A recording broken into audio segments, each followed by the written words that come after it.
Assalamu alaikum wa rahmatullahi wa barakatuh, everyone. Sorry I logged in a little late, had some technical difficulties. I'll give you guys 15 seconds to log on, inshallah.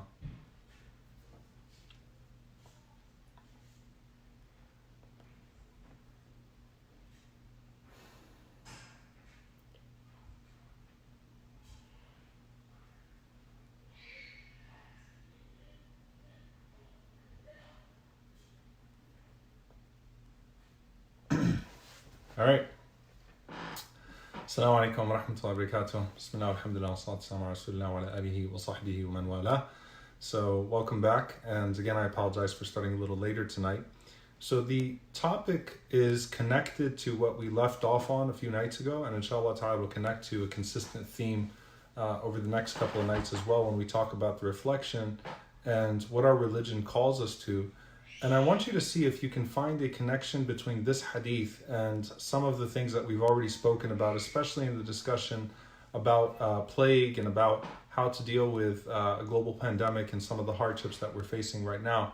And of course, we know that hardships are of different types. There are spiritual hardships, there are physical hardships, there are emotional hardships, and there is a consistent methodology from the Prophet ﷺ on how to deal with those hardships. So the hadith that we're going to talk about, the Prophet ﷺ said, Ayyuhan nas, O people, la tamannu liqa al-adu, do not wish to meet your enemy. Wasallallahu al-afiyah, and ask Allah subhanahu wa ta'ala for security.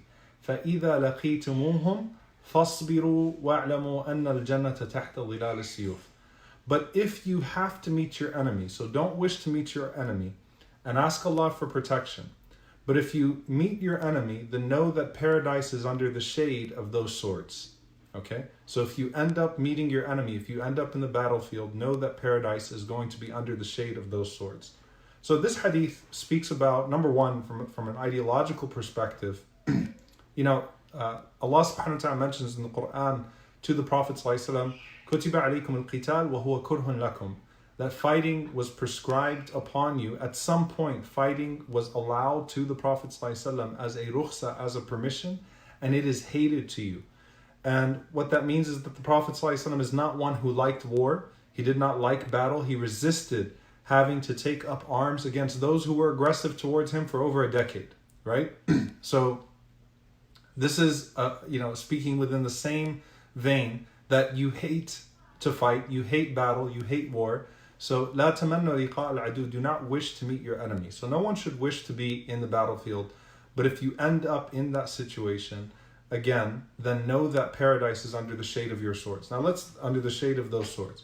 Let's connect this to another hadith. The Prophet ﷺ mentioned that if al-Masih al-Dajjal, if the Antichrist, were to arise in your time, and you heard that he was in a place, the Prophet ﷺ said, do not go to him to challenge him. Instead, flee away from him, right? Flee from a land that you hear that he's gone to. Don't go to him to try to challenge him, all right? However, we also know from a hadith that there will be a young man that will challenge Dajjal and will expose his deception, and that person will be greatly rewarded, okay? That someone is going to expose his deception at some point. But the chances of you being that person, don't bank on being that person. Instead, be a person who does not put their faith at risk. At the same time, the Prophet ﷺ gave us a prescription to read the first 10 ayat, to memorize the first 10 ayat of Surah Al-Kahf.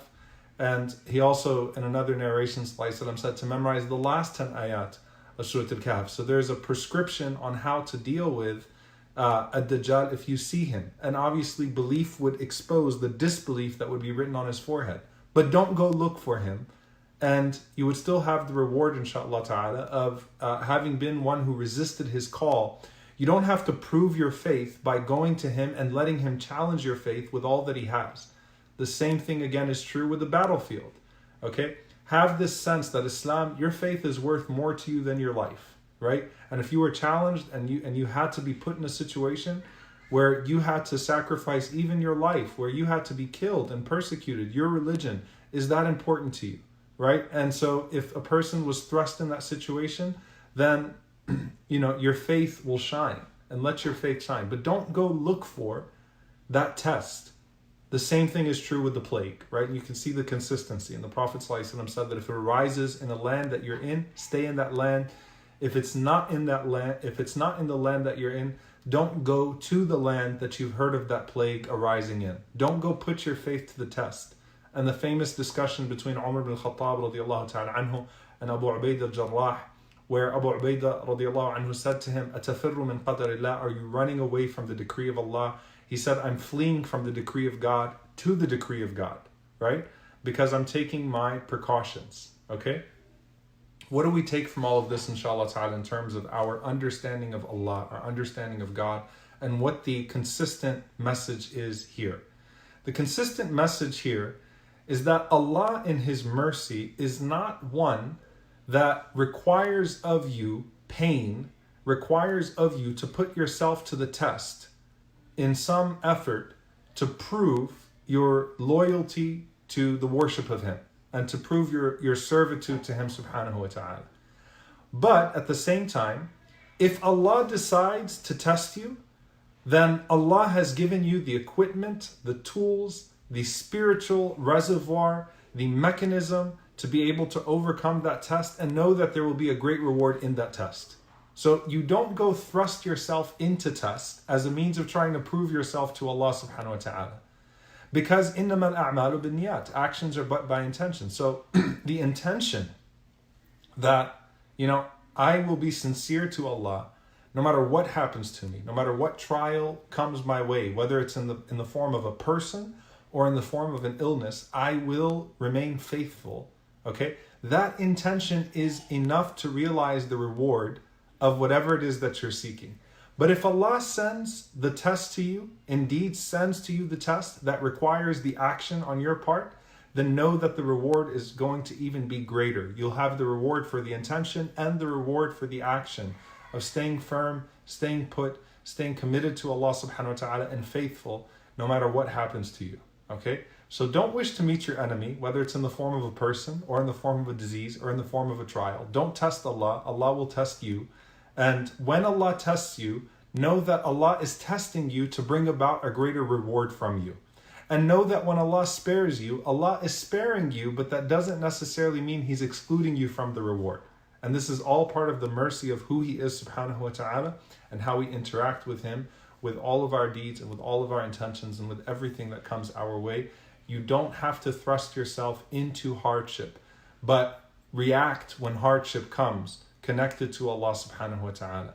And alhamdulillah, we have a Lord that does not test us beyond our scope. And inshallah ta'ala, we'll kind of reflect on some different aspects of this in the coming nights, bi'idhnillahi ta'ala, as well. So again, the test is not needed for you to realize the reward of that test. The intention is sufficient, that I will respond with faith if the test comes to me, but I will not go put myself in that test. By the way, the last thing I'll say on this is also true with some of the stuff that you interact with online.